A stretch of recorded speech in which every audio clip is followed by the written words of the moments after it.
সেদিন ছিল বাগনান কলেজে ফুড ফেস্টিভ্যাল, আর এই প্রথমবার আমি বাগনান কলেজে ফুড ফেস্টিভ্যালে গেলাম। এখানে গিয়ে বেশ ভালো লেগেছিল। আর খাওয়া দাওয়া মানেই তো বাঙালির সবথেকে একটা আনন্দের বিষয়। যেখানে গেলে এরকম রকমারি আইটেম থাকবে সেখানে তো বাঙালিকে যেতেই হবে। প্রথমেই দেখো ঢুকেই দেখলাম এখানে পিঠেপুলি উৎসব বলে একটা কাউন্টার করা হয়েছে। যেহেতু শীতকাল সেই জন্য পিঠেপুলি তো থাকতেই হবে। আর পিঠে মানেই তো বাঙালির একটা শীতকালীন প্রিয় খাবার। তো এখান থেকে আমরা ট্রাই করেছিলাম চুষি পিঠে, আর নিয়েছিলাম পালং শাকের পাটিসাপটা, যেটা আমার কাছে খুব নতুনত্ব লেগেছে।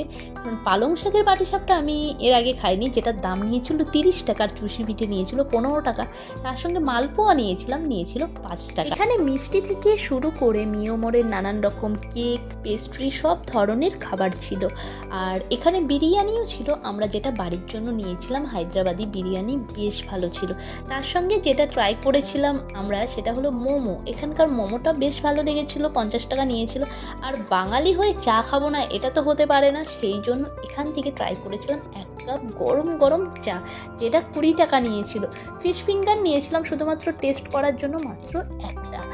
জানো তো ফুড ফেস্টিভ্যালে এমন একটা অনুভূতি হয় যে তুমি সব ধরনের খাবার এখানে পাবে, আর কোনটা ছেড়ে কোনটা খাবে তুমি সেটা ডিসাইড করতে পারবে না। ঠিক আমাদেরও একই রকম হয়েছিল। সেই জন্য আমরা অনেকটা টাইম ছিলাম সেখানে, ঘুরে ঘুরে একটু একটু করে এটা সেটা ট্রাই করছিলাম। দেখো গরম গরম মালপোয়া এখানে ভাজা হচ্ছিলো, সমস্ত খাবার একদম গরম গরম রেডি টু সার্ভ করছিল ওরা। এখানে নানান রকম মিষ্টি ছিল। তো মিষ্টি আমরা ট্রাই করিনি, মিষ্টি বা পেস্ট্রি এগুলো কিছুই ট্রাই করা হয়। কিছু কিছু জিনিস বেশ ভালো ছিল। এখান থেকে ক্রিসপি চিকেন নিয়েছিলাম, 30 টাকায় 6 পিস চিকেন দিচ্ছিল, তবে সেটা ছোট ছোট ছিল। এখানে দেখো বিরিয়ানির দোকান বসেছে, যেটা হলো হায়দ্রাবাদি বিরিয়ানি। এখান থেকে বাড়ির জন্য নিয়েছিলাম বিরিয়ানি। তার সঙ্গে যেটা ভালো লেগেছিল, এখানে পরপর দেখো কাবাবের দোকান চোখে পড়বে। কাবাবের দোকানের এই কাবাবগুলো একটা অন্যরকমই টেস্ট। তার সঙ্গে দেখলাম চা রয়েছে। বাঙালি হয়ে চা খাবো না সেটা তো হয় না। তো একটু ঘোরাঘুরি করে নিয়ে তারপর আমরা এখান থেকে নিয়েছিলাম 1 কাপ চা, যেটার দাম নিয়েছিল 20 টাকা। ভারী করে চা খাওয়ার মজাই আলাদা।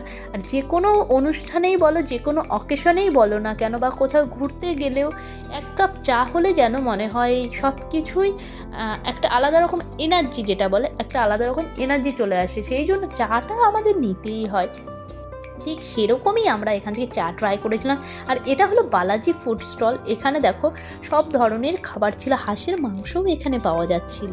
ফুড ফেস্টিভ্যাল মানেই যে শুধুমাত্র খাবার প্রদর্শনী হচ্ছিল সেটা নয়, এখানে আরেকটা জিনিস ছিল, সেটা হলো ফুল গাছ, তারপরে নানান রকম ফলের গাছ, যেগুলো প্রদর্শনীর একটা অঙ্গ হিসেবে এখানে দেখানো হয়েছে। তার সঙ্গে এখানে অনুষ্ঠান হচ্ছিল পরপর, কিন্তু এখানে 3 থেকে 4 দিন অনুষ্ঠান হয়েছিল।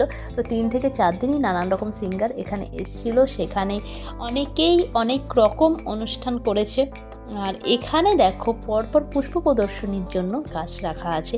নানান ধরনের দেশ বিদেশের গাছ কিন্তু এখানে ছিল। সবজির গাছও এখানে চোখে পড়েছিল। চলো তোমাদের আরেকটু ঘুরিয়ে দেখিয়ে দিই। আমরা যেহেতু সন্ধ্যের দিকটাই গেছিলাম সেই জন্য ভিড়টা একটু কম আছে, আরেকটু পরে আসলে বোধহয় আরেকটু বেশি ভিড় হতো।